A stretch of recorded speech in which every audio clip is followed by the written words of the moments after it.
এই আপা কি হইছে? তোমার নিয়ে সংসার করব। মাথা তুই ঠান্ডা সংসার করবি না, তুই সংসার করবি তো সদ্য কইছি আইবো। কি হইছে আপা, কি হইছে? আল্লাহ এ আপা কি হইছে না? আচ্ছা বসেন, এই দাঁড়ান বসেন, এই বসেন। শান্ত হ। আচ্ছা সমস্যাটা কি হচ্ছে? আপনি আসছেন কোন জায়গা থেকে? আমি ঢাকা মালিবাগ থেকে আসছি। মালিবাগ থেকে আসছেন, গাজীপুর কোনাবাড়ি। গাজীপুর হ্যাঁ, গাজীপুর কোনাবাড়ি। কোনাবাড়িতে আচ্ছা আসছি। কি সমস্যা নিয়ে আপনি আসছেন বলেন। ওই আমারে 1 বছর হইছে বিয়ে করছে। ও হ্যাঁ। আমারে বলছে যে আমার বাড়িতে সমস্যা, আমার একটা আচ্ছা সপ্তাহের দাঁড়ান, জন্য বাড়িতে যাইতে দাও। আপনি কি করতেন ঢাকায়? আমি চাকরি করতাম গার্মেন্টসে। গার্মেন্টস চাকরি করতেন। আপনি কি করতেন ভাই? আমি রবি কোম্পানিতে চাকরি করতাম। ওই রবি কোম্পানিতে? কোম্পানি, হ্যাঁ। সিম কোম্পানিতে চাকরি করতেন আপনি? এখন আপনি হচ্ছেন মুসলমান আমি মুসলমান, হ্যাঁ হিন্দু। আর হয়েছে হিন্দু। হ্যাঁ। আপনাদের মাঝে বিয়ে হয়েছে, 1 বছর সংসার করছেন আপনারা। 1 বছর সংসার করছি। সংসার করার পর ঝামেলাটা কি হয়েছে বলেন। সংসার করার পরে কোনো ঝামেলা নাই আমাদের মধ্যে, বুঝছেন? ও আমারে কইতাছে দেখো আমার বাড়িতে জমি নিয়ে একটু ঝামেলা আছে, আমি 1 সপ্তাহের জন্য বাড়িতে যাবো। আমি কই হ্যাঁ যাও তাইলে, জমি নিয়ে যদি ঝামেলা থাকে। 1 সপ্তাহের কথা কইয়া 2 মাস হয়ে গেছে, ও ঢাকাতে ফিরতেছে না। এরপর আপনি খুঁজে খুঁজে বাড়িতে আসছেন। হ্যাঁ, এখন ঘটনা হয়েছে ভাই, আপনি এর সাথে সংসারটা করতেছেন, এখন যাইতেছেন না কেন ঢাকা? সমস্যা কি?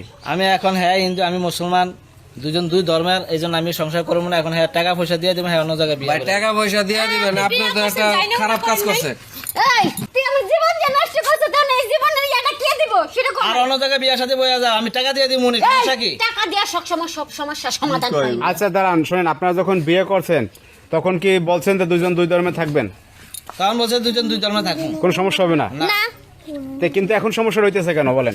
এখন সমাজে এখন সবাই বলতে আছে যে না দুজন দুই ধর্মে কেমনে থাকবে, এভাবে সংসার করা যায় না। মানে আপনার গ্রাম থেকে বলতে আছে হ্যাঁ। যে বিয়ে শাদী করছো কিন্তু ওই মেয়ের সংসার করতে পারবে সংসার না, করা যাবে না। কারণ ওই মায়ের নিয়ে সমাজে চলা যাবে না। না, এর জন্য আপনি মায়ের রাখবেন না? না, এখন রাখবো না, বউ রাখবো না। এই আগে ভাইবা বিয়ে করলি নাকি? হ্যাঁ, ধর বিয়ে করছিস তো বাবাস নাই। তখন এত হচ্ছে বাবার সময় আছে, তখন তো আবেগে ঠেলে বিয়ে করে হ্যাঁ, দিচ্ছি। আবেগে ঠেলাই যেমন বিয়ে করছিস তেমন সংসার আচ্ছা চলবে। আপু আমার কথা শুনেন, আপনি তো বিয়ে করছেন তাই না? হ্যাঁ। তাই একটা কাজ করেন, দেখো তো থাকবে না আজীবন, তাহলে আপনি ধর্মটা চেঞ্জ করলেন, দেখেন মুসলমান ভাই, হয়ে যান। তাহলে তো আমি আমার ধর্ম চেঞ্জ করতে পারবো না।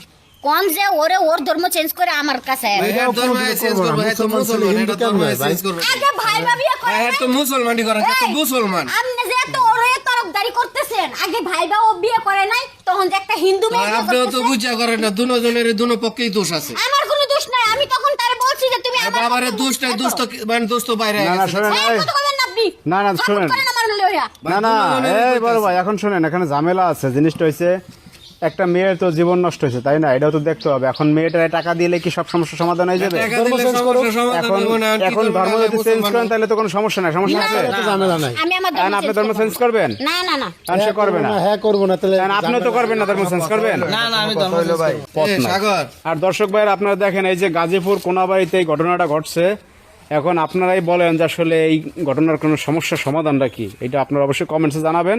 তো সবাই ভালো থাকবেন।